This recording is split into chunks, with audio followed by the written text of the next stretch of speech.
My Lords, as my noble Lord the Minister has noted, retaining public trust is key, especially if you want people to go along with incredibly draconian invasive tools in terms of isolation.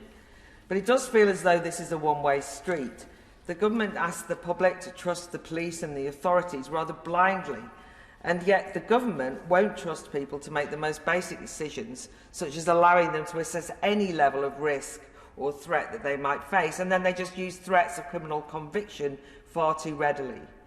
And I do think there's a lack of imagination, as we've heard from my fellow Lords, when it comes to offering a generous settlement that would allow people to isolate without it causing them and their families great hardship.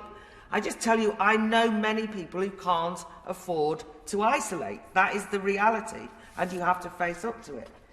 As the noble Baroness Neville Roth pointed out, though, I also worry about signing up to this data sharing and privacy, and there's likely to be a form of ID cards and police access to our most intimate information, because these are an anathema to a free society. And this emergency should not blind us to the dangers here of a constant expansion of police powers. Over the weekend, I noted that the Home Secretary and the Police Minister are looking to extend some of the emergency restrictions on the right to protest.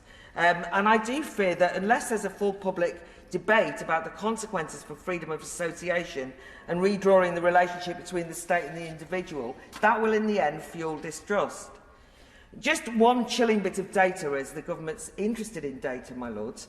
As of the 26th of February, a few days ago, there were 356 coronavirus-justified statutory instruments that have been made made into law without a draft being presented in advance to Parliament, therefore without scrutiny of their justification or proportionality. And I really want the Minister to understand that if he wants trust, he needs to assure us that this is an emergency stop on the roadmap of this kind of democratic governance as soon as possible, because I'm afraid I am nervous about the laws that he keeps bringing in after the effect.